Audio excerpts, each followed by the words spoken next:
Everybody, welcome back to The Growth Project, a podcast by AMPLOS. My name is Cory Shaffer, and I have another guest for you today that I'm really excited about.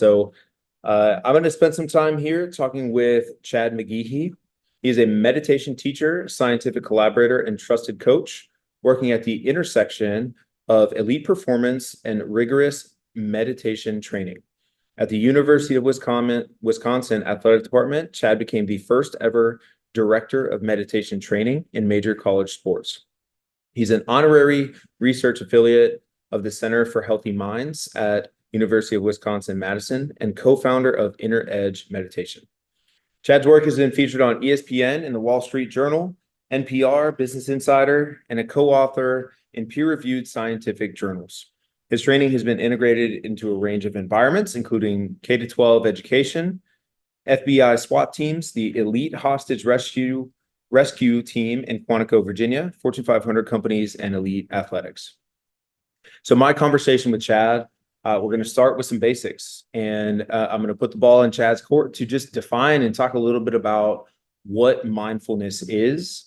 We'll dive into some of the literature and some of the key findings that influence how Chad teaches and influences what he does in his day-to-day. We'll dive into a little bit of the training, so his conceptual framework that he follows. Again, that's coming straight from the science and what that looks like in the populations that he works with. And then finally, we'll get into just some application or the impact of mindfulness, like what can this actually do for people in their lives? How will it show up for you? We'll end with some suggestions for any listeners who are interested in getting started in a meditation practice. So I hope you guys enjoy the conversation. Really, really great stuff here and a great contact for myself and the AMPLOS squad. So here is Chad McGehee.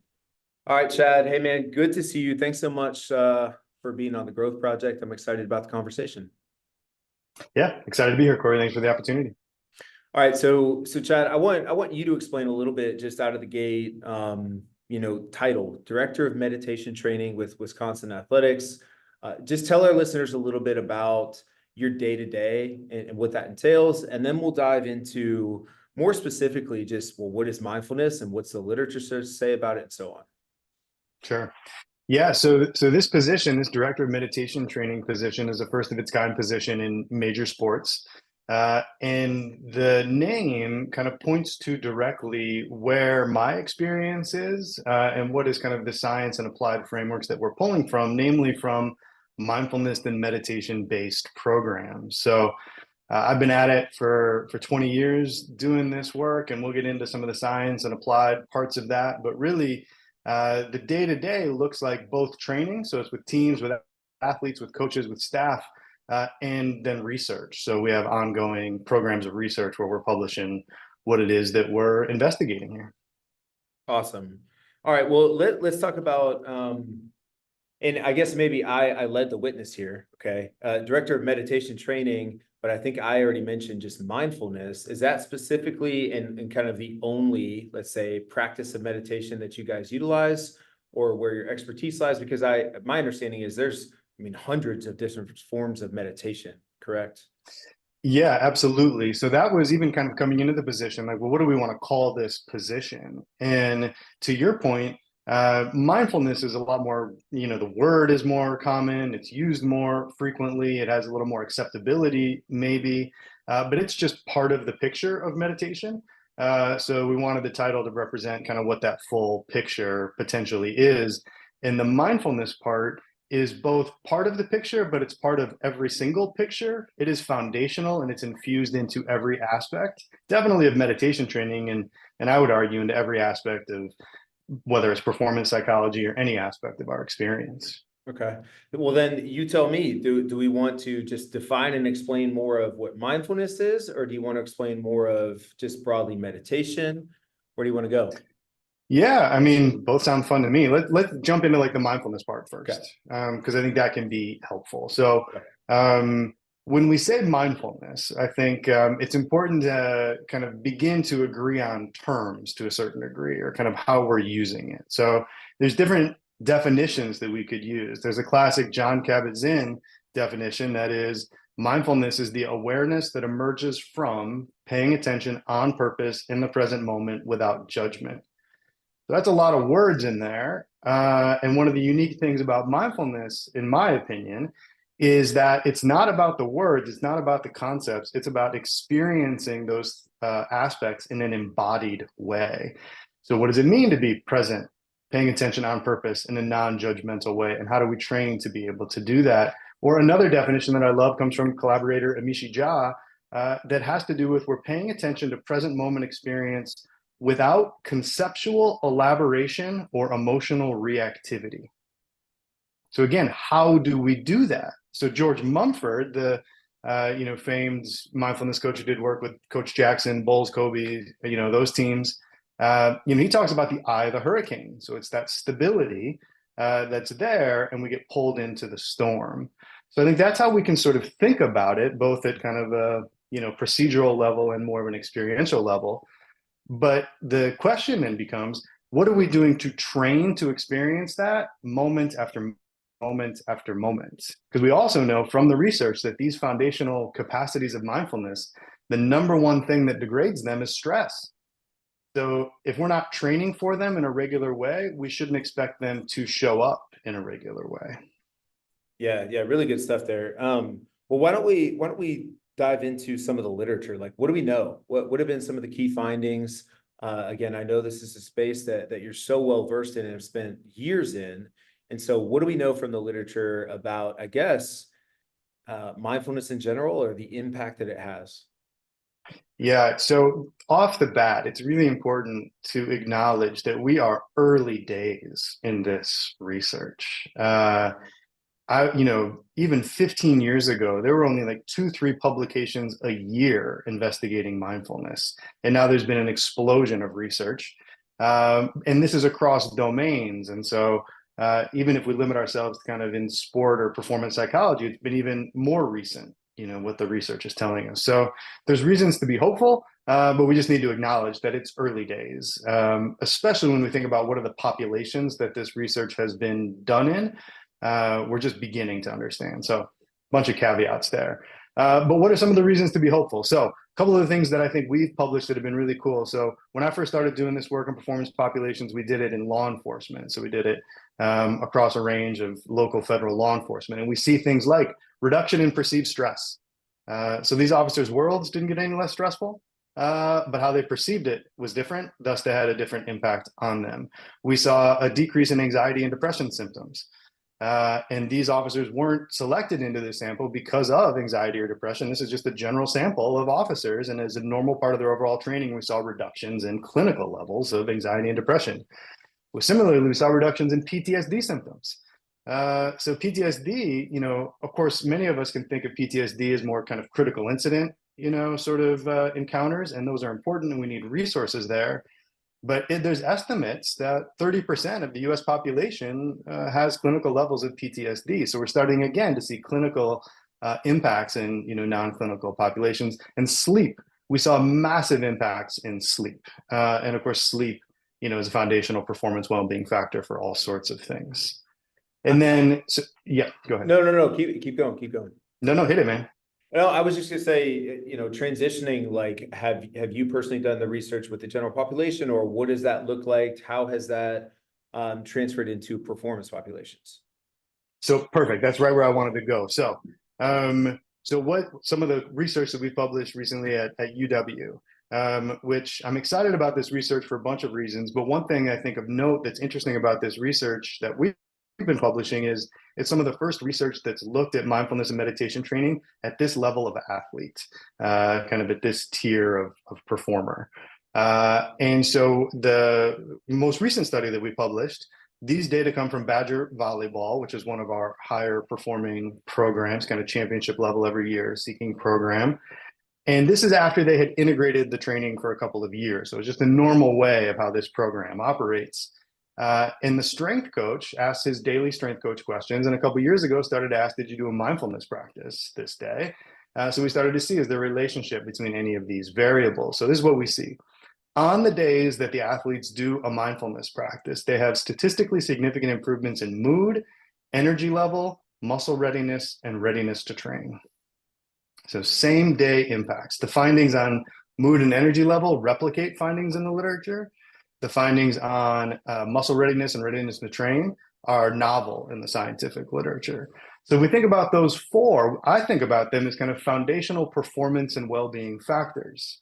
As they go up, so too does well-being and performance. As they go down, so too do well-being and performance.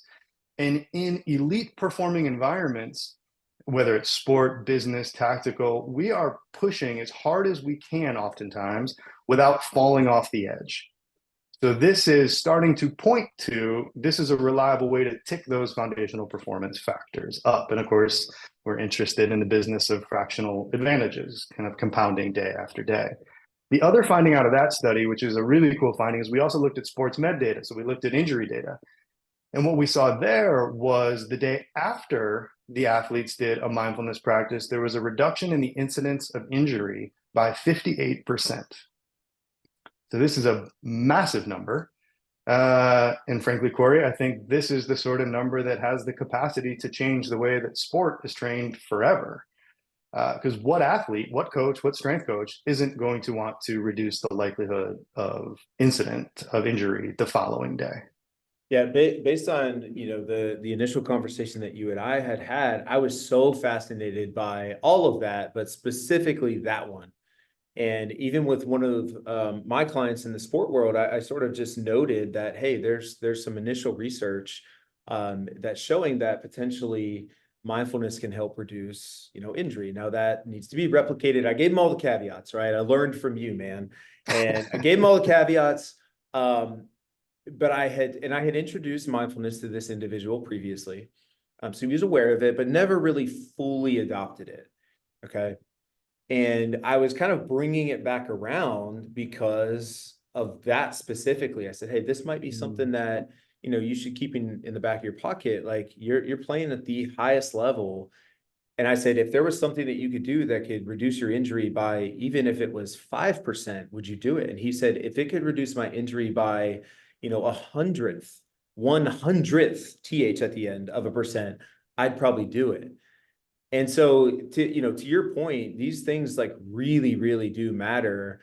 Especially the higher tiers of performance, as you noted, like they're looking for any and every marginal gains and advantages that they can get. So those, I just want our listeners to like really grasp what that means. Like that is so huge. Some of the stuff that you've been able to find. Yeah, I agree, man. I think it's really, really motivating because one of the things I think is really is unique about meditation is meditation takes as its starting place that the mind and body is one system. And oftentimes in our culture, we separate the mind and body. And of course, that's just not how it works, right? Like it is unified, it's an interactive system at all times. And so when people are interested in mindfulness or meditation training, there's benefits that can show up across domains, right? So we saw, we talked a little bit ago, anxiety, depression symptoms are reduced, right? Injury incidence is also reduced. So depending on folks' motivation, I think there's lots of doorways in. But I think this number of 58%, and like you say, like, we could reduce it by 100th of a percent, people are going to be interested, is the sort of thing that allows us to integrate the training in ways that are more expansive. I was recently talking with our sports medicine group. So sports med groups all across the country, right? Like who's not going to want to have this for their injuries? Everybody's concerned with injury prevention, or strength and conditioning groups. So I think it just kind of widens the tent of people who are going to be curious to, implement and integrate this style of training. Yeah.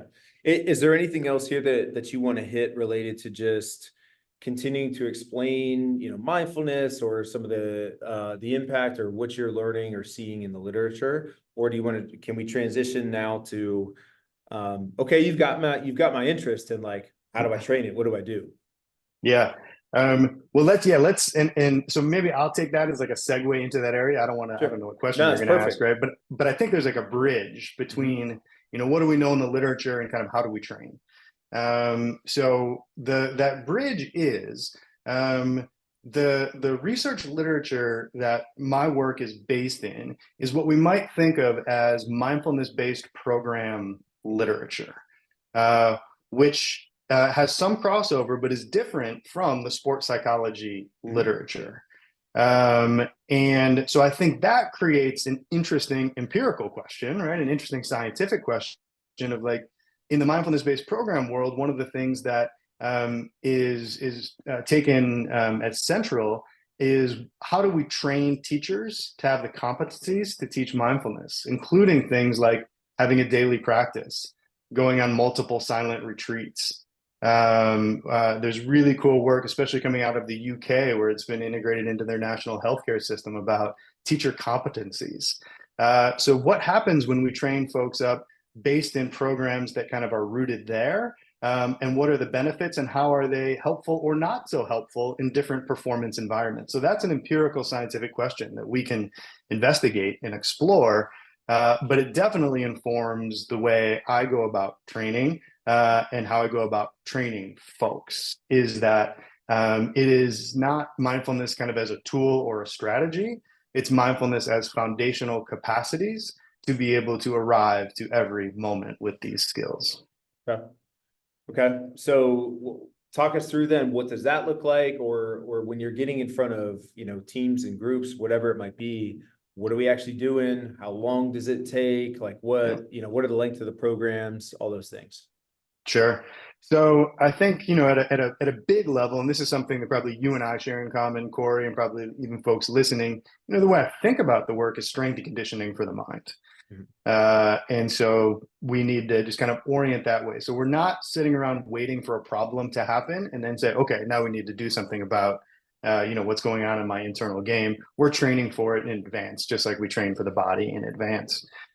So what does that look like? So the way it looks at Wisconsin is we have what we call the 5 foundations of meditation training. And these 5 foundations are kind of from what we know in the literature and from what we know of, applying this stuff in performance context for many years. So those 5 foundations are attention, meta-awareness, decentering, connection, and purpose.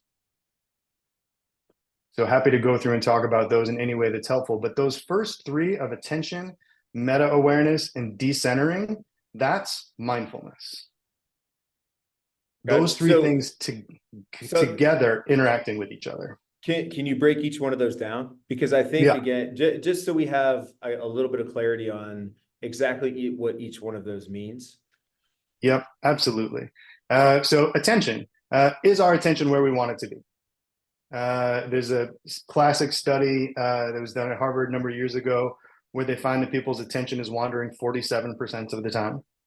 And this illuminates the fact that mind wandering is normal and mind wandering is not a problem. In fact, mind wandering can be helpful. It can lead to creativity, it can lead to insights, can lead to new solutions, which is related to the second capacity of meta-awareness. Am I aware of what's happening in my experience as it's happening? And if I am, even with something like attention, is my attention where I want it to be? Is it helpful? Great, let it go. Is it not? No problem. I can shift it. I can reset it to where I want it to be. So meta-awareness allows us to know what's happening as it's happening. This is what George Mumford would refer to as that eye of the hurricane capacity. And then decentering has to do with, scientifically, we would say it kind of like cognitive diffusion, kind of creating some space between our experience and our awareness of that experience. So it's the difference between I am nervous and nervousness is happening. It's the difference between I suck at this thought versus I'm having a thought that I suck at this. It creates that space between it to be able to observe that experience. And so these 3 things are constantly in dance with each other. And that's what creates mindfulness, is when we put those 3 things together. Okay. No, that was great. Really, really helpful. For me, and I'm probably more familiar with this than many of our listeners. Okay. So those are the 3 of those 5 foundational characteristics. What comes next? Sure. So those 3, that's mindfulness. And that's what shows up across any mindfulness-based program. So whether that's mindfulness-based stress reduction, mindfulness-based relapse prevention, mindfulness-based anything, those 3 are there. So the connection and purpose are the next 2. So this is what we might think of as the more than mindfulness, or this is what we were talking about earlier, takes it from mindfulness training to meditation training. It's more expansive than just the mindfulness components. So those three components are infused in every single part of the training that comes thereafter. So connection has to do with how do we relate to our experience? How do we relate to others? How do we relate to our own experience? How do we relate to ourselves? And what are the skills that we can develop to do that? So inside of that, there's a taxonomy, a paper that I'm pulling from, written by colleagues at the Center for Healthy Minds. And in connection, we think about three different areas. And these are everyday English words, but are probably worth defining at some point, of appreciation, kindness, and compassion. But training for those skills to be able to be there. So maybe we could dig into this for a moment or two and then get on to purpose, if that works for you. Yeah. So appreciation, again, common word, we use it all the time. The way we define it in this context is noticing the good that is already there. So it's not toxic positivity, not pretending things are good. Our mindfulness practice allows us to see the difficulty as it is and not run from it or hide from it. But it is true that in any given circumstance, there are some good things that are happening. But we're hardwired as humans with this negativity bias. We're constantly orienting toward threat, difficulty, and challenge. So we need our mindfulness practice to notice that, and then we can train to balance that by noticing the good things that are happening. And in my experience, and I'd be curious if you have this as well, I spend so much time with high performers in this skill area, because high performers are so good at knowing what they're not good at, which is important. We need to know, we need to be able to see that, we need to get better. But if we're not paying attention to some of the things that we are good at, one, we're not getting an accurate picture of what's happening in our performance. And two, we're leaving a fuel source untapped. So by tapping into this, it's really important. I always describe that as, that kind of mindset, the perfectionistic tendencies, always wanting to just look at what needs to be better, what did I not do right. Part of that is the thing that'll make you really good, but the thing that'll also prevent you from being great. Like the inability to see all the good that's there as well. I love that. Love that. Permission to steal that turn of phrase. Absolutely. And I think too, Cory, what this points to is, and I know it's something you and I have in common, but is really important philosophically for me, is with meditation, all we're doing is training the mind. That's it. That's all meditation is. And the mind shows up with us across domains. And so what I'm interested in is training the mind for performance and well-being. Let's, yes, be an A+ high performer, but let's also be a happy, healthy person. Yeah. We can do both of these things. It's not one at the expense of the other. And again, you mentioned before, like the literature supporting that. So we're getting all these benefits potentially in the performance domain where I want it most, but then I'm also getting all of these subsequent benefits that you mentioned before, including something like sleep, which is sort of that tertiary area of performance that matters. But oftentimes the populations you and I spend, a lot of time in, there are 15 other things on their list that they'd rather be better right now than sleep. So anyways. Yeah, absolutely. So it's kind of a both and kind of benefit approach. Yeah. Okay. So that was the appreciation. Did you want to dig into the other two? Sure. I mean, I can just speak to him quickly. So the kindness has to do with recognizing the fundamental desire that people have to live well. We may not agree with their choices. We may not think they're skillful. We may not really even enjoy being around a particular person. But can we train to connect to their fundamental desire to live a happy, healthy, good life? And when we do that, we think about that in like a team context. Is every athlete going to love every single person on their team and want to hang out with them all the time? No, that's just not how it works. So how do we find a way to relate to people at a little bit deeper level that says, like, you're caring about living a good life. We're going in this same direction, and we don't have to, have the same views on everything in order to hang out all the time. That's going to allow a team to have a deeper level of relationship and perform at a higher level. And we can train. There's, thousands of years of practices to train in these directions. And then compassion has to do with the recognition and the desire to alleviate suffering in others. And so it's connecting with that capacity. And again, this is where I just want to highlight where mindfulness becomes infused, because even something like compassion, if compassion is unbridled without kind of awareness of the impact that it's having on us, that can turn into burnout in no time. So the mindfulness allows us to have that sense of balance, even, across domains, including something like compassion. Yeah. Great. So that was all under that umbrella of connection, and then that leaves us with purpose, correct? It does leave us with purpose. So purpose in this context, the way we think about purpose is less of kind of the North Star kind of like mission in life sort of thing. Like that's important, but that's not how we really think about it in the meditation world. The way we tend to think about it has to do with how do we embody our purpose in our day-to-day activities. So if I value something like hard work, if I value clarity, if I value rigor, how can that embody the way that I walk down the hallway? How can that embody the way I respond in a conversation? How can that embody in an athletic context the way I show up to the weight room? What am I doing in between my sets to support my teammates? So bringing those into our day-to-day activities so that the way we are living in the world is the embodiment of the values we care most deeply about. Okay. Really cool stuff.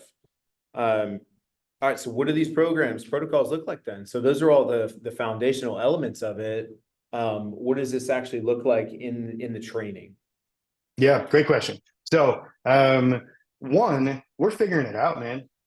We just get to pilot, experiment, like get to have a lot of fun doing it. So, in the literature, the traditional way to do it is you have in the protocol is something like 6 sessions or 8 sessions, something like that. So that's kind of the way we started with the work here, and tends to be the way if a new athlete or a new team wants to train, we would start with something like that. Like a 6 session training, maybe like 30 minutes a session, which is way less than would exist in kind of a lot of the mindfulness-based program literature, but we have to be real with like what's possible in the context of student athletes' lives.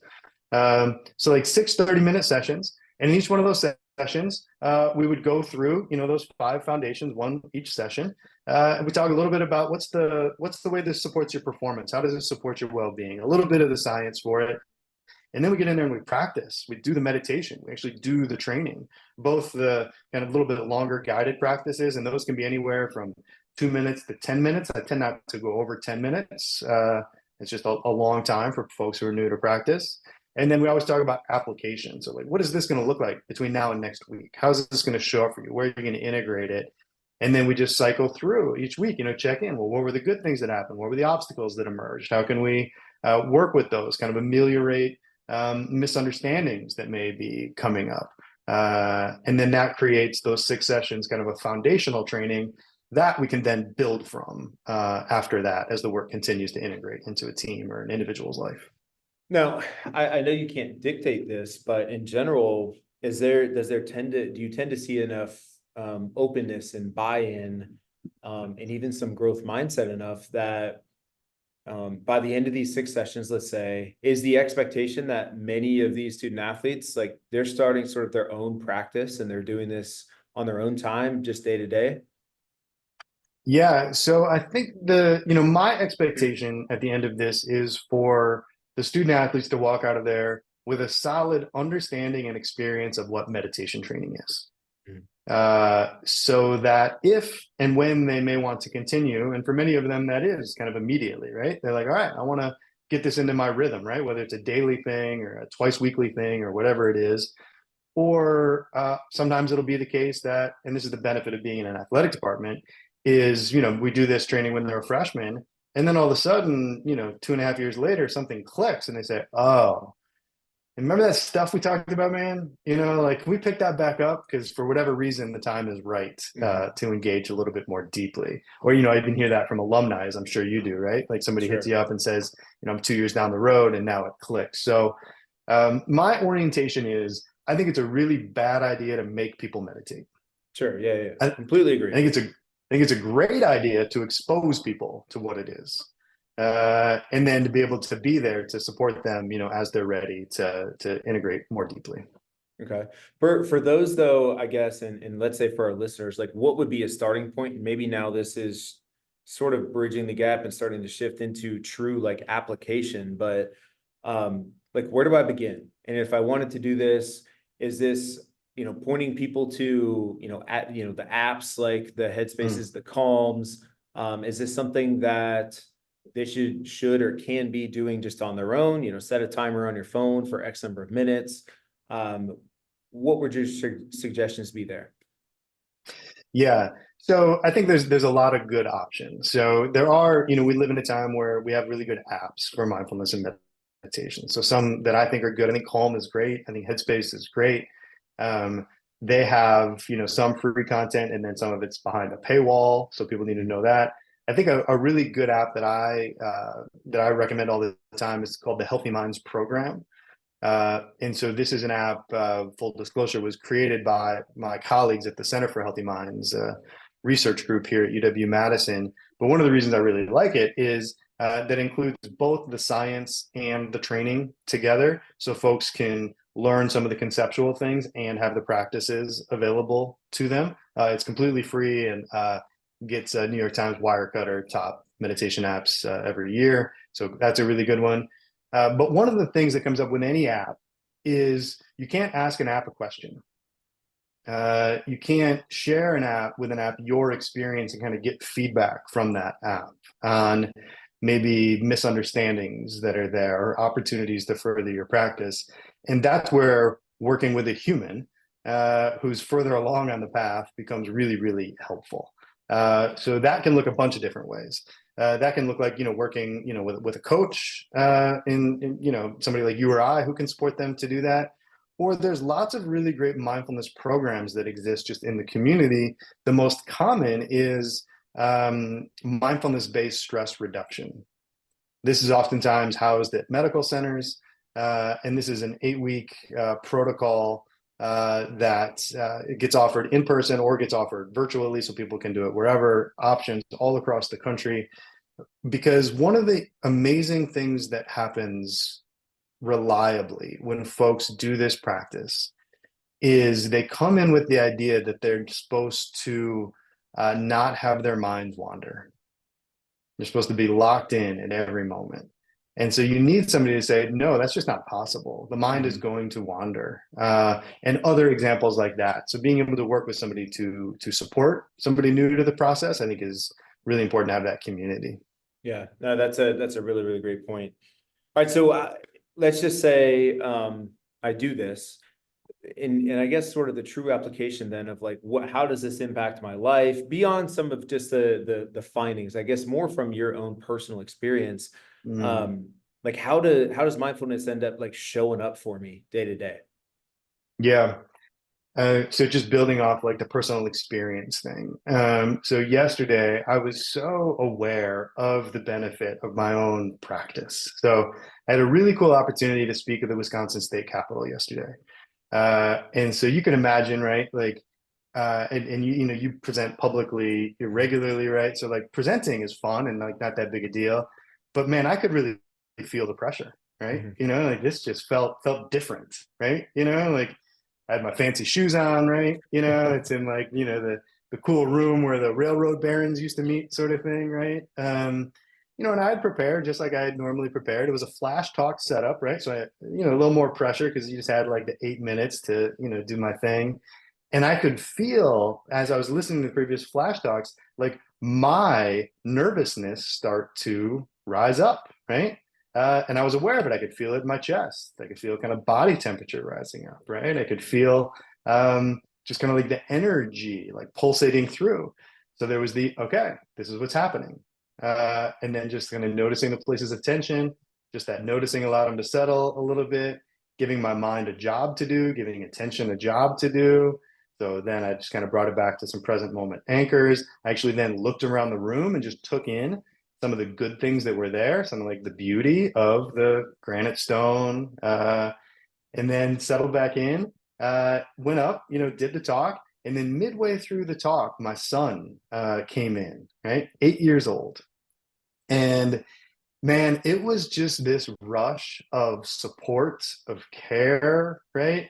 That I was still saying the words that I needed to say, but infused, I was open to receiving that.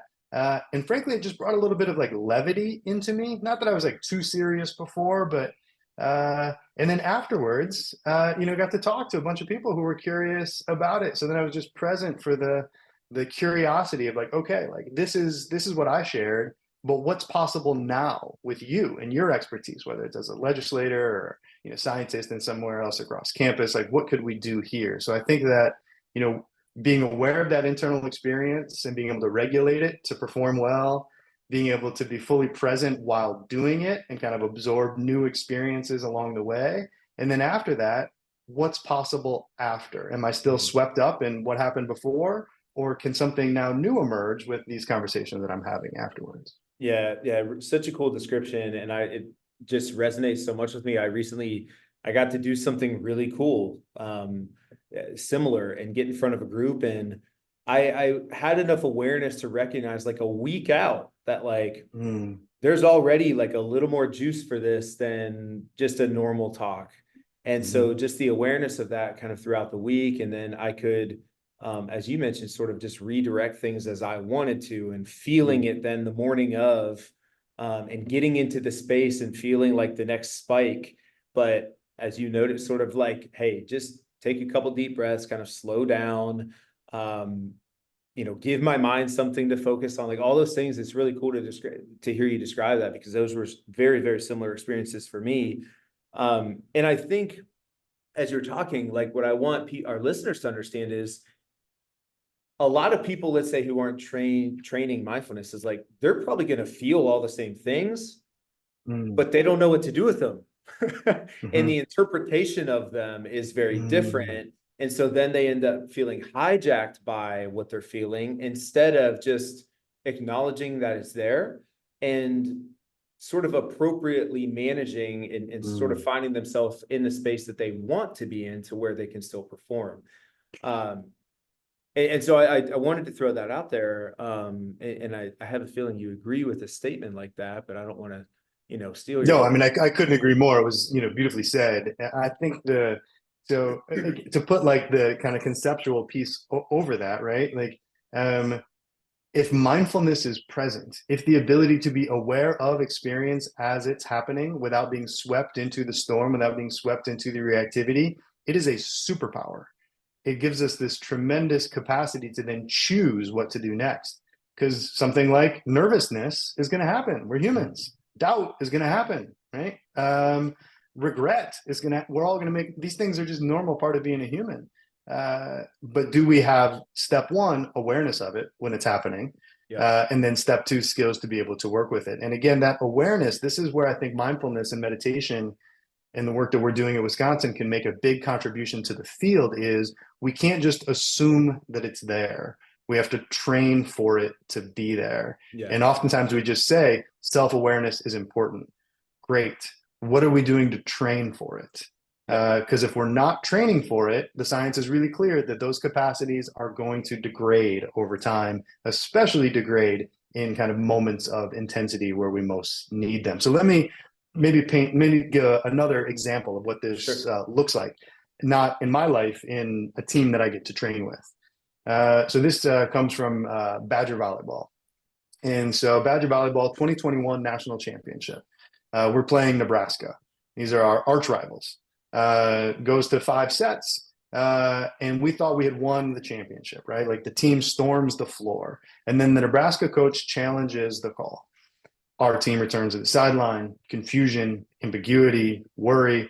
And they talked about in those moments doing the very practices that we had trained for, feeling their feet on the floor, tracking racing thoughts, tracking racing emotions, feeling the breath roll in and out, allowing things to settle, so that when they took the floor again, they did so with a sense of presence, readiness, concentration, and won the second national championship point, bringing home the first national championship in program history. Now, they did not win it because of mindfulness and meditation. I just want to be really clear. That's not why. They won it because of thousands of hours of dedication and hard work. All the mindfulness and meditation training did was allow them to reliably unleash those capacities in the moments that mattered the most. So, Cory, this is where I get excited, is what this work is doing is it's allowing others, and whatever their expertise is, sport, business, tactical, to take that from good to great, great to elite, unleash those capacities in an ever more reliable sort of way. Yeah. I guess the last question, because this is something that I sometimes get, and I sort of documented my own experiences, so to say, especially when I really started to dedicate and try to practice some mindfulness like daily. Okay. Mm. I really tried to pay attention to almost like the timeline of like when did I really start to be able to feel that presence in just my Mm. day-to-day life and not for the Mhm. 10 or 15 minutes that I'm meditating. Mhm. Is there a range? Is there a standard? Like what have you learned in that space? Because I think some people want to know like how long is this going to take to really feel the impact? Yeah, I mean, so this is where it gets really tricky. Both, scientifically, how would we even measure that, right? Mhm. Like it's just Yeah, really, yeah, really hard to pick up on that.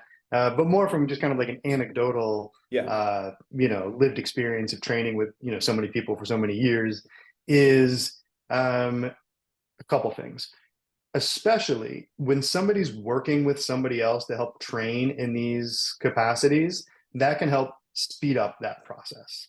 Because then somebody like a you or I can help point to them, oh, like this is how it's showing up for you in your daily life.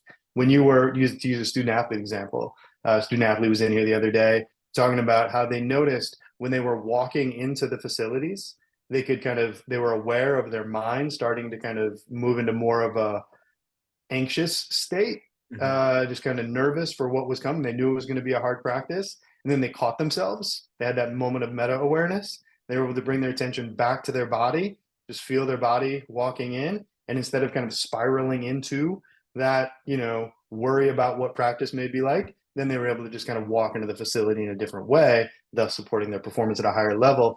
But the person said it in a way that was just kind of fleeting, but that's a big deal. Yeah, Those yeah, are the yeah. moments that really add up over time, that either can go to chronic stress and worry, which is going to lead to all sorts of terrible outcomes, or allow somebody to come back in a regulated state, and be a happy, healthier person and ultimately perform better. So I think working with somebody can be really helpful. But if that's not the option for somebody, I think if somebody chooses to, if somebody's like cold, never meditated before, Mhm. and decides, what, I'm going to do this. Well, one, I'd encourage them to start really small. I'd start maybe 2 minutes, right? Maybe 3 minutes, just something really small. Do guided practices. Get some stuff from the Healthy Minds program or Headspace or wherever you like them. And then maybe do it, come up with a training plan. And maybe that training plan is like, I'm going to do it twice this week.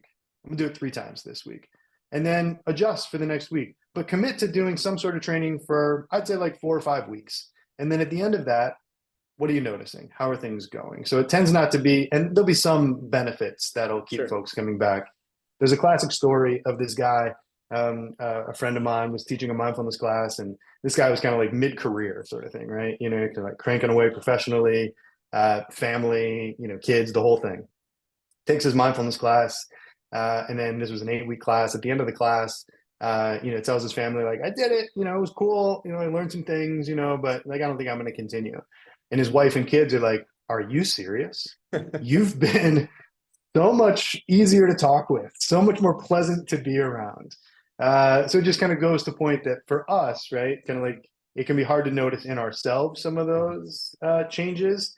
So sometimes it's the people around us that can tell us that, and that's actually one of the techniques we use scientifically to measure it. Is we kind of ask people who are near to those, right, whether it's family, close colleagues.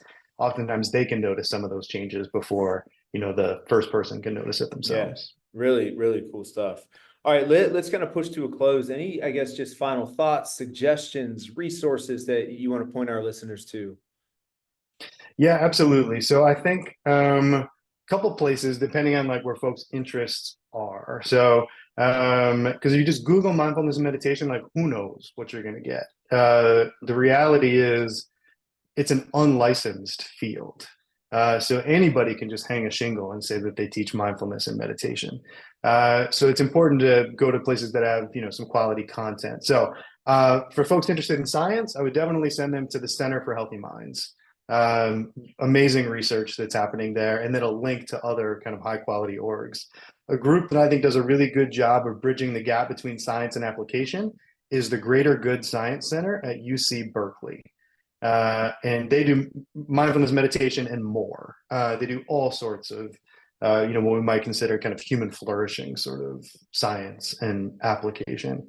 And if people are particularly interested in kind of this more like sport focused applied work, I'm happy to share resources. Can connect with me, either at Wisconsin or I do consulting work, like when I work with the FBI or corporate groups via Inner Edge meditation. So happy to share resources there, or connect to other, there's emerging folks that are doing stuff in the world of sport. There's some really cool mindfulness sport performance enhancement at American University, some cool stuff happening at UCSD. But again, we're early days. Yeah. So I think it's helpful to have community to, point people in the right direction. Really cool stuff. Chad, man, I appreciate so much your time. Awesome stuff. A ton in here, I think, for our listeners that can educate them and hopefully get them interested and hopefully interested enough to want to learn more and pursue a little bit more. So thank you so much for your time. Awesome conversation. Appreciate you, man. Yeah, likewise. It was awesome, Cory. Thanks so much.